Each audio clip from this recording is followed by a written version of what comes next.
Hello, everyone, and welcome to the Winging It F1 podcast Hungarian Grand Prix review.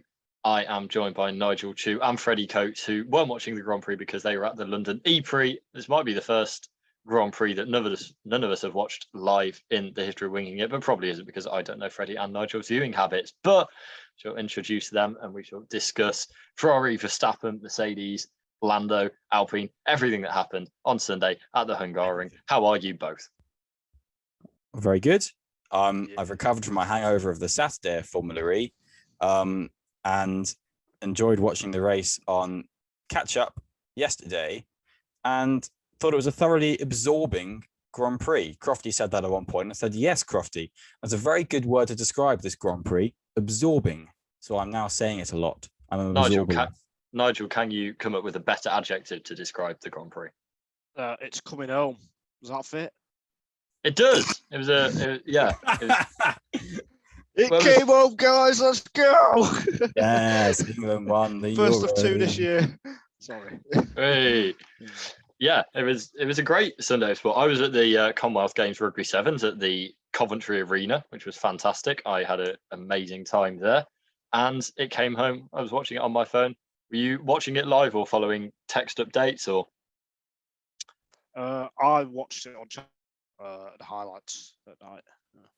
I avoided the result and then watched it on record on Sky. So I watched it as live.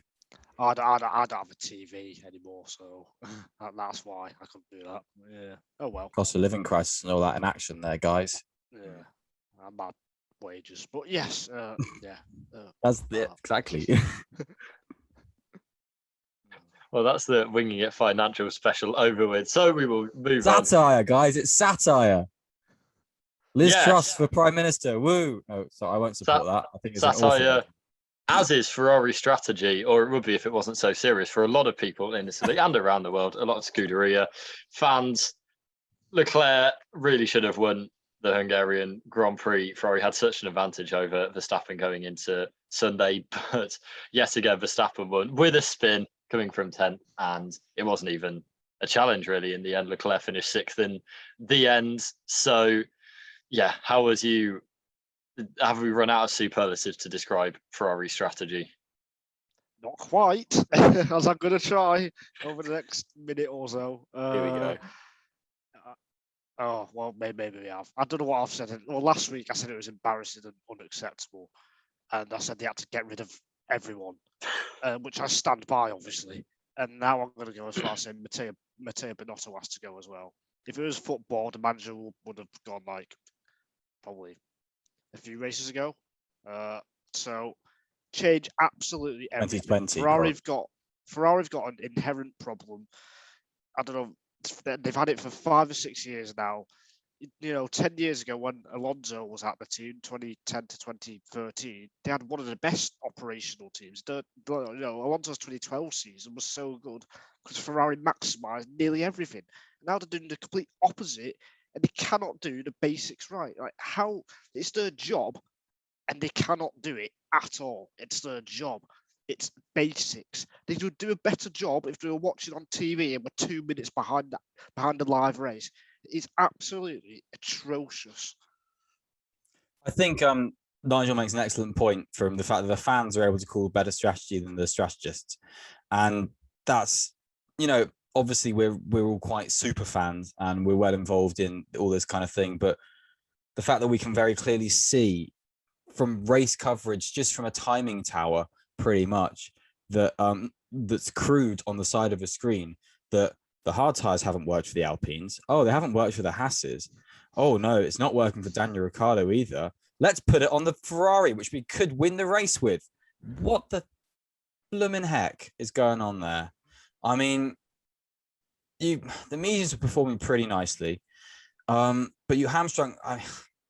Basically, they hamstrung themselves by starting on mediums, which is a decision which we can kind of let them off with. It's a fairly normal decision. But what you then look at that in comparison, Mercedes started on the softs.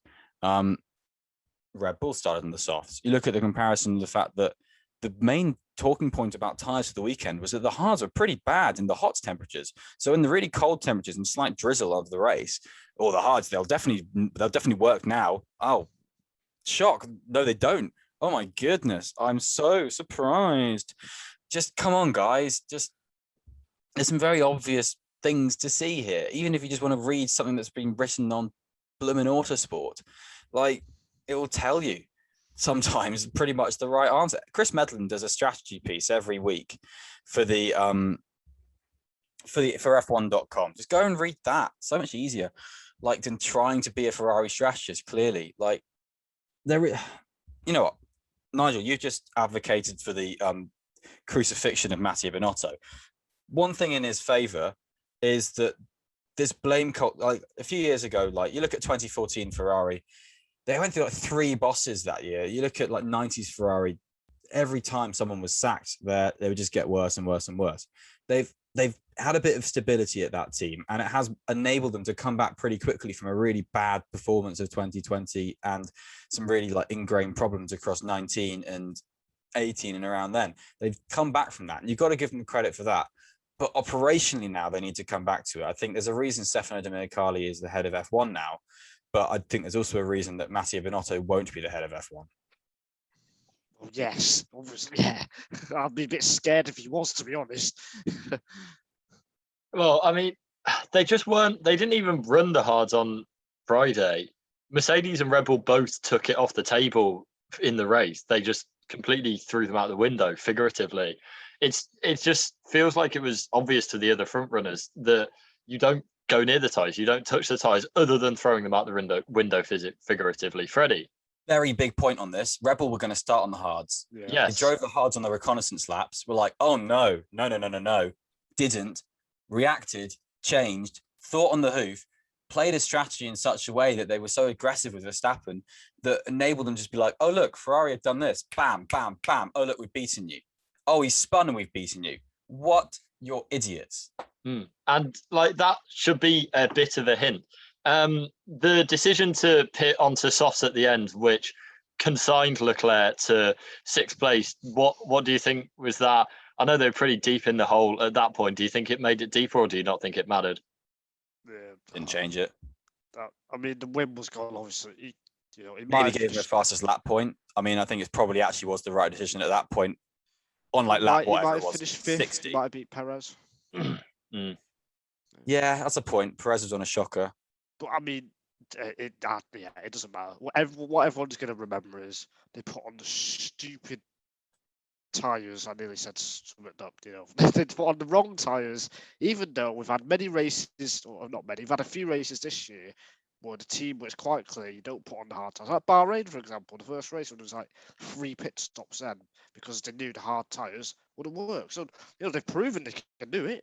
Of course they can do it. That's why they got to the position as they can. But for some reason, every couple of weeks now, it just seems, we're going to just not understand the basics of F1 that's been around for 72 years and just, do it. I don't know, it's like they want to lose or something. It's like, oh yeah, they do.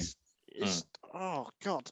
I think it's so painful because just it's Ferrari. It's just kind of like, I think we're rare as fans in that we grew up during a period where Ferrari was so good, so slick, and so sort of superior that I've kind of always had this kind of feeling that they are a great team. There's like a reason they're always up there and that kind of thing. But I don't know. For the past couple of years, it's always just been very much, well, no, Ferrari. That it's just Ferrari. It's just bad. It's that kind of thing. It's the way you would feel about like Sauber in 2016 or something ridiculous. Like that's not how anyone should feel about Ferrari. You should feel about Ferrari as a slick, top of the range, top team operation. We've just done a mini episode talking about Fernando Alonso and talking about how shrewd Aston Martin have been with their business dealing, and they're acting incredibly like a top team there. And Ferrari just, you can look at this and kind of think, well, in every element of the organization, you can just don't have confidence now in Ferrari, that they just don't understand what the game is. Well, I mean, looking at how both of their seasons has gone, I think I'd still rather be Ferrari. But I think that's the annoying thing, is that they've done so well. They've used this regulations change and they've nailed it in terms of the car, and they've put a race winning car, championship fighting car together. It feels like they've done 90% of it, and it's just the race weekend now where they can't get anywhere near Red Bull. And that's what's so frustrating, is it's not that they're making these wrong calls when they're battling over 7th place against McLaren and Aston. It's that they're making, there could be a real championship fight this year, and Ferrari could be in it, and they're not, because it's all avoidable problems once you get to the race day. And the problem is, Leclerc wanted to go longer on the mediums. He said the tyres feel good, let's stay on them. And then he gets told to pit. And when you get told to pit, you don't fully understand what's going on in the race. He had to cut off Verstappen, etc. So he had to pit. Now, in future races, if he's not already thinking this, if he wasn't already thinking this in Hungary, how on earth can he trust a team with strategy decisions in the second half of the race, or even just after they make the first pit stop? Like, it's got that bad. Obviously he has to trust him. And if I was a racing driver, I'd still do what the team do, because you can't really go against them in a dry, what should be standard race. It's just. I don't know. Yeah, I've got to know. If it happens again, I'm actually gonna if it happens, who knows what I'll do if it happens again in Spa or Monza or whatever. Well, remember to tune in for that episode. But yeah, I don't. After Silverstone, me and Freddie were saying, he needs to be making some of these calls himself, or kind of having an input in strategy, and he did in this race, and he put his case forward, and they just didn't listen, and they still went with a stupid strategy, and there they are. And I mean, I don't know. I think the championship's over now. I know it's still a long way to go, but they're just not performing like a championship team. Yeah, because I mean, in my opinion, Silverstone was a worse strategy call than this. Yeah.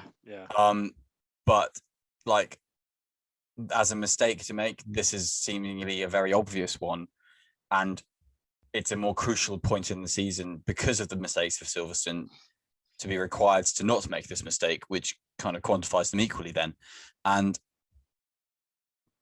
it's seemingly obvious. And that's the thing. It's like, I think that's the point, that you're saying there, Adam. It's a very good one to make, is that, Leclerc is now taking things. He is now having a bit more of a drive with what he's saying. At least that's what we're seeing.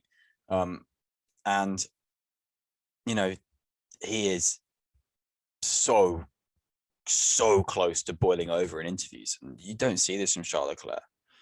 Like, you don't see that, and it's I think it beggars belief that we spent so much in this podcast at the top of it talking about cars that finished 4th and 6th with a poor strategy, and not talking about a driver winning from 10th place on the grid, and then the driver getting 2nd from 7th on the grid, and George Russell's debut pole position. Like, we're talking about more Ferrari failures because what, they're nearly 100 points off in the constructors now. And you look at where we were in Australia. I think I titled that episode something like Ferrari or Charles versus the world, because that's what it was at that point. It was such a nailed on definite fact in all of our minds that, look at Ferrari, look at them, they're absolutely nailing it. They're finally getting their act together, and they're just playing it metronomically. Apart from a slight issue for science in qualifying, that's Australia for you. But since then, what's happened? They've won Austria, and they've broken down a lot. Lewis Hamilton's got more podiums this season than Charles Leclerc. It's what? Come on. Yeah, it's like Man United and football. In fact, it's even worse now, because I find it hilarious what's going on at United, but that's a separate thing. This is even worse than laughable. I don't even know what the word is. That's why we're not laughing. That's why both of me and you are in utter despair. Can we move on before I punch my laptop? I saw the meme that's in a church and everyone's pointing a gun at the back of each other, but it was just Ferrari pointing the gun at the back of the other Ferrari in front of them. It just summed it up perfectly. But yeah, Verstappen is 80 points ahead now in the championship, and even if Leclerc wins every race with the fastest lap point, then he'd have a margin of about 30 points, which isn't going to happen. I think Red Bull there's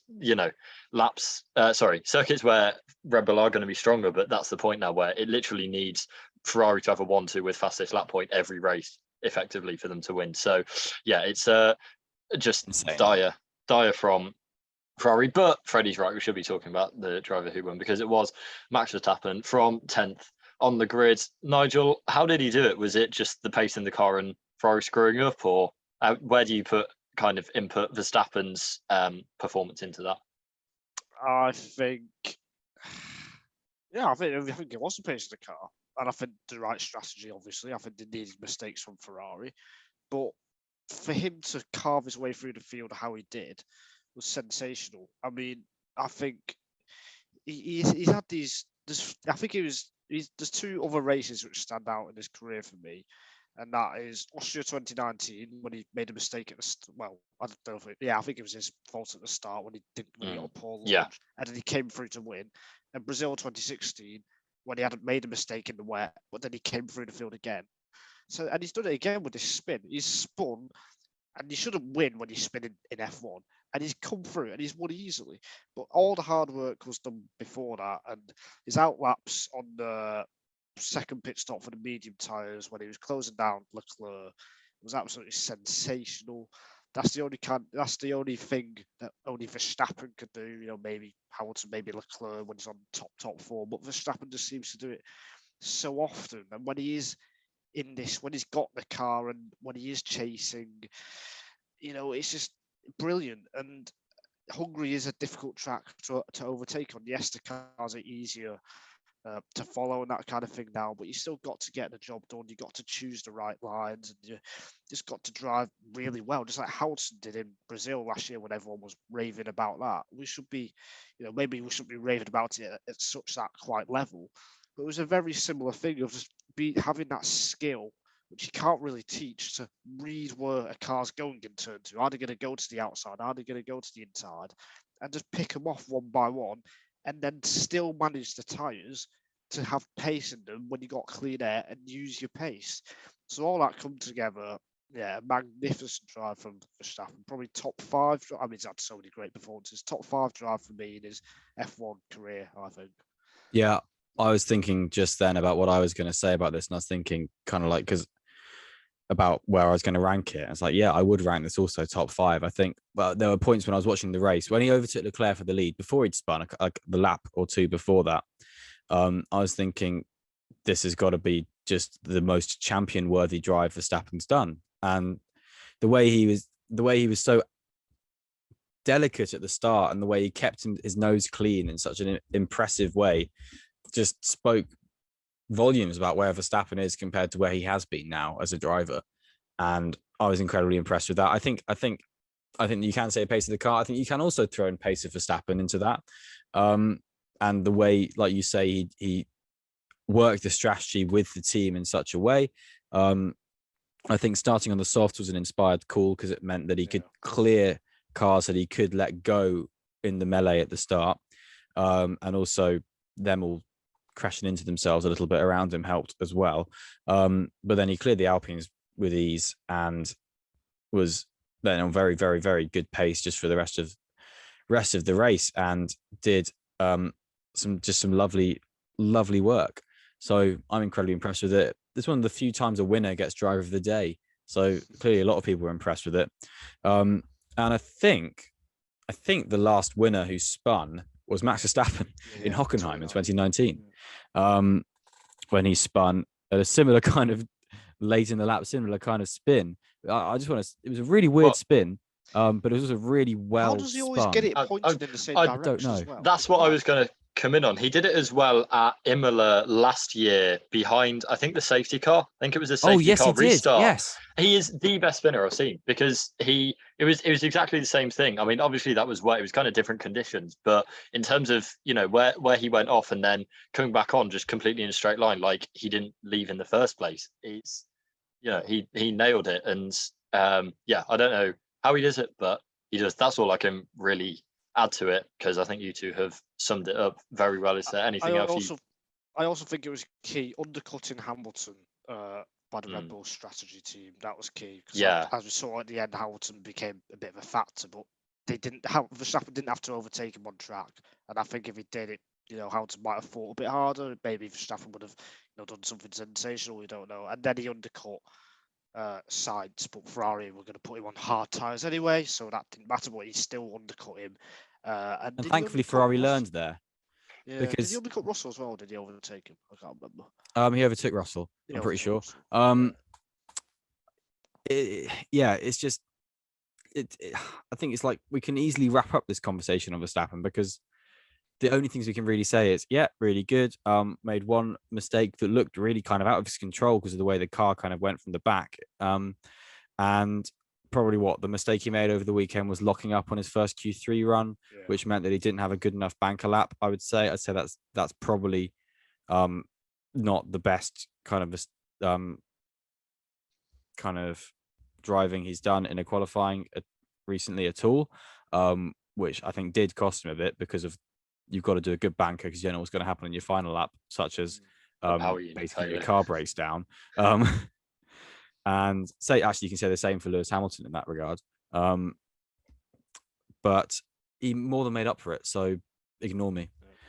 Yeah, I think it's so annoying for Ferrari because this was, as much as we've lauded Verstappen's drive, it was also kind of a more error-strewn weekend from Red Bull and Verstappen in that there was a problem on Saturday and an error on Sunday that you just don't normally get. You'll get a few times, well, 1 or 2 times a season maximum, and Ferrari, they've still won and Ferrari haven't capitalized on that. So yeah, but moving on to the team who got a double podium, again, it was Mercedes. And are they the second best team in F1 right now? Not in terms of pace, no. In terms of overall else, operation, operationally, they're phenomenal all around. It's a hard one to rank. I think we're saying an all-around team, and that kind of means that then we have to take into account their performance, which is granted a pole position worthy car, but I think that was because of just sort of a very, very brilliant lap from George Russell rather than the pace of the car. They have very good pace in the race. If we're talking all-around team, yeah, they're very good, but I don't know. I'm ranking them same as Red Bull as a team. Red Bull a bit higher because they've got more underlying pace, basically. But that's doesn't mean anything when they've got double podium with consistent pace. And really, I think we can say the first time we can kind of maybe say a 6th car kind of fight at the front. I mean, Perez was involved for the first stints of the race and stuff like that before he kind of dropped back. But Merc were able to mix it, and it's been coming for some time. Nigel and I have been discussing it quite a lot, that we think Merc are pretty good. And like, it's not just a flash in the pan performance well at some tracks. It is genuinely underlying pace in that car is on the up. They're figuring it out. They've figured it out, really. You could say they're on top of it. And I think expect better things to come from this team. That change of direction is really good, isn't it, Adam? But no, I think Hamilton. If Hamilton started higher up the grid, first 2 rows, I think he could have won. I think he lost a lot of time in the early parts of the race. And I think he'll kind of might be that's one where I could have won because Verstappen was starting 10th, and then Ferrari making their mistakes. But it was still a great.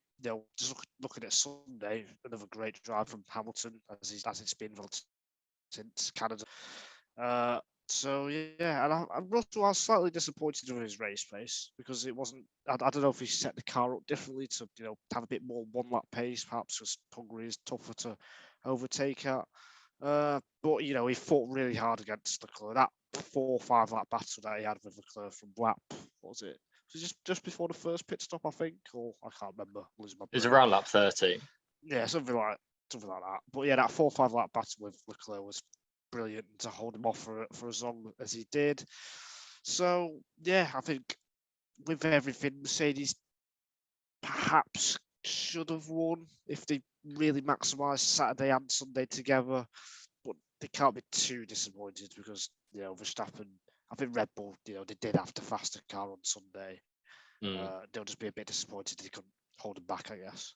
Yeah, I agree with that. I think it's the best side Merc could have, that they get a double podium, and there's that disappointment talk that they could have been there. And yeah, I think you put it perfectly. I do think if Hamilton had maximised both his days, then he could have been there and got the win. But Still very positive signs. I don't know how they'll go at Spa and Monza. I think that might be a bit of a step back, but you never know. Zandvoort could be one that they do a bit better at. So yeah, I think it kind of, I maybe don't expect them to be at this level next time out, but yeah, I think it's overall really positive signs, and they've kind of got their philosophy on, and now they're just adding to it.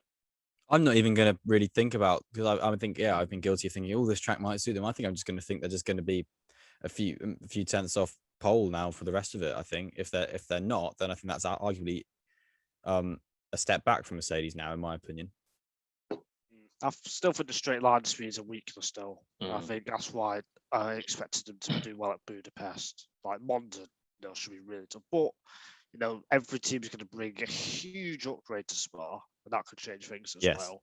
So, and Honda, well, Red Bull powertrains aren't going to be able to, because the plan was for them to bring their upgraded spec engine as their third engine to use in Spa. Now they've had to change to Pool 3 for this race in Hungary. Just at the last moment means they're going to have to take a penalty for that, which means they might be in an interesting position in Spa or Monza as a team if they might do that. Early prediction from me for those races, because there was something like 10 laps off failing with Verstappen's car. That's the kind of stat that's been thrown around by someone. Can't attribute it, sorry. But that would have been very interesting if Verstappen had an engine failure and Ferrari still didn't finish on the podium or something. Oh, Ferrari. Is there anything you want to say on Perez, either of you? Yes. It does feel very kind of obvious that the more this car moves towards Verstappen, the more it moves away from Perez. And that's a problem that Red Bull don't seem to be wanting to really rectify, but probably needs to kind of think about a little bit if they've got this driver till 2024. You can't really have him in sixth, 20 seconds off the pace at the end of the race, really. I think really there needs to be kind of a bit more compromise to it, because Verstappen was able to win pretty comfortably in a car that did also suit Perez a bit. Like if you want a 11th, he started 11th. He started 11th. That was bad, yeah. But Verstappen started 10th. He was unlucky with that because his lap got deleted and then he got knocked out, but then it was reinstated in Q3 when he was already out or something like that. So I don't know. Yeah, it was weird. But I do kind of still think, Verstappen's won from 10th. Like the pace in the car is inherently very good, and you're not on a bonkers strategy, mate. So I am thinking that there are elements of it where Perez needs to kind of slightly figure it out, but also I think Red Bull need to be kind of catering a little bit more to Perez, basically, as well. Two-way side of the coin, because that's how coins exist. Yeah, it kind of feels.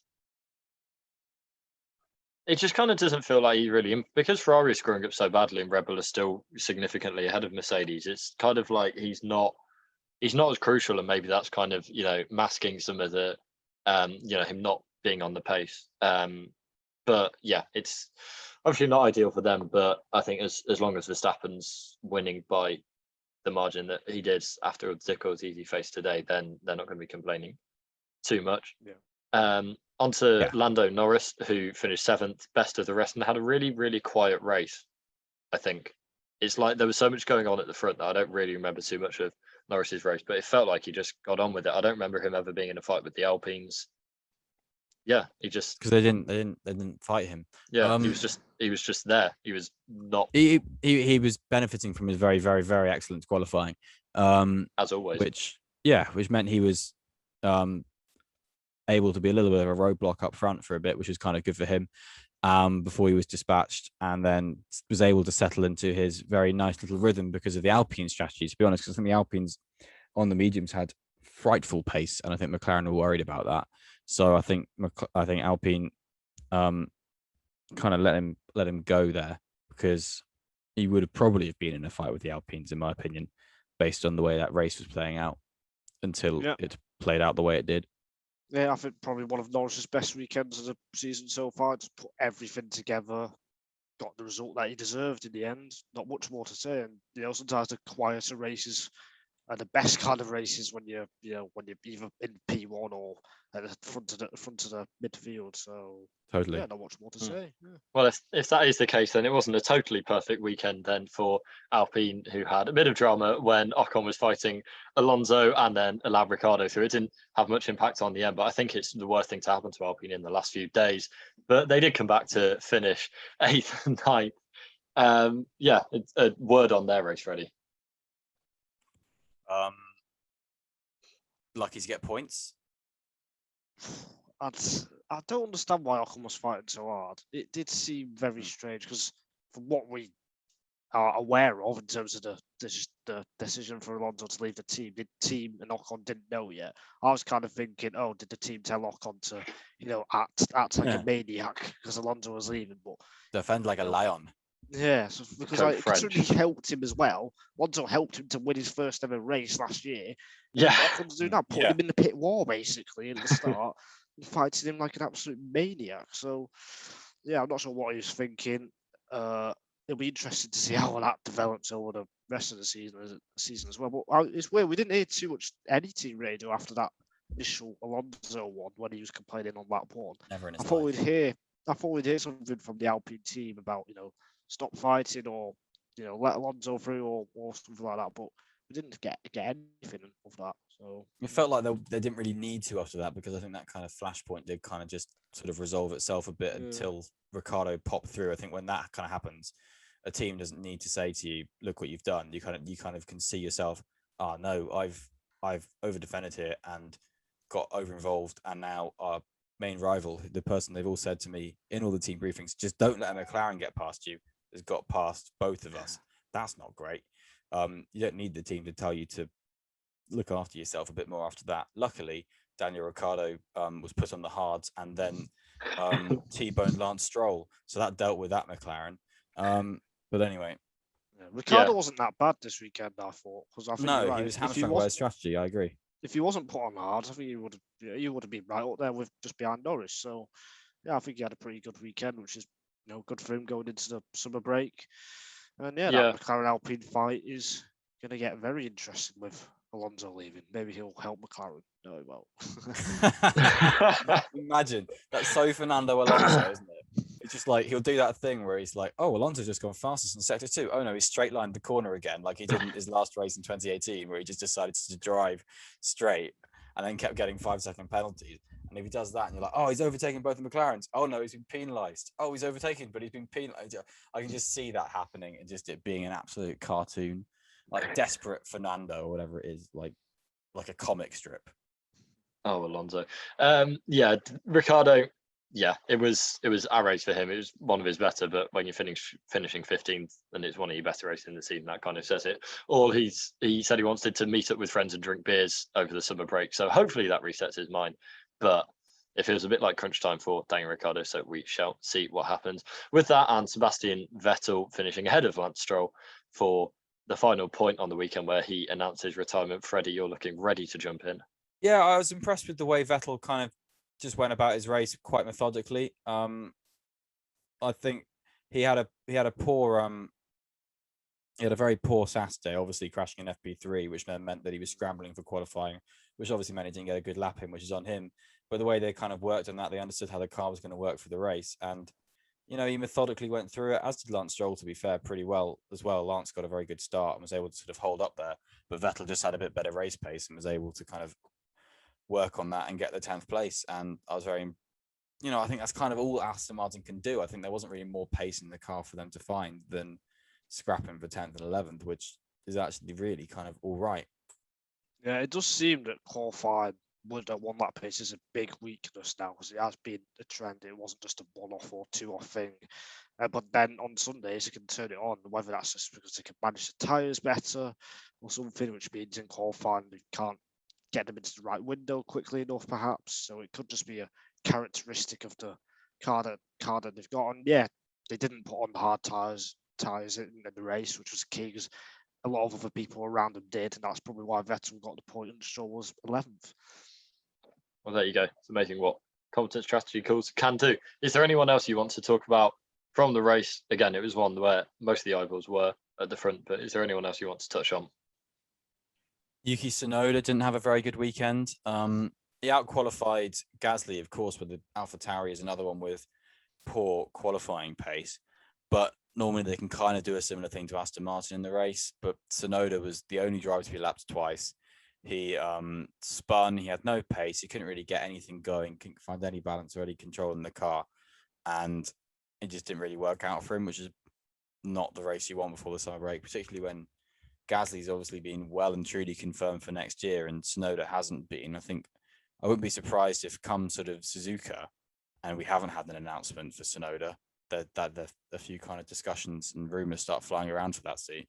I think there's maybe more to be discussed there, maybe in a some episode, but I think it's kind of flown under the radar how poor AlphaTauri have been. They've not scored a point since Baku, and yeah, there's been other teams doing worse around them that's kind of masked that, but it's really, it's not been great for AlphaTauri. So hopefully they can turn that around for the second half. And I think a performance like this would give them an opportunity to scapegoat Tsunoda, because actually, let's be honest, for the most part of the season, for a lot of it, you can make a case for him being the better AlphaTauri driver for points. And that's really good, but I just don't think they manage their drivers in that way, and I can see like a performance like this just being like look at that poor performance as a precipice by Tsunoda. I can see that kind of weird political thing happening there. Yeah, you're right. It's really not the performance you want to be going into summer break on. But yeah, lots to kind of monitor there, I think, and especially that triple header. There's a few teams or a few drivers that it's going to be quite a big triple header for coming off the summer break. So we shall see. But I think that is everything we have to discuss from the Hungarian Grand Prix. I liked it overall. I thought it was, as you said, engaging race. Yes, absorbent Grand Prix. And we shall be back. We hopefully you can find our Alonso to Aston Martin discussion emergency podcast. So recommend giving that a listen and let us know what you think. But yeah, we'll see what we do over the summer break. But until our next podcast, then thank you very much for listening, and goodbye. Goodbye.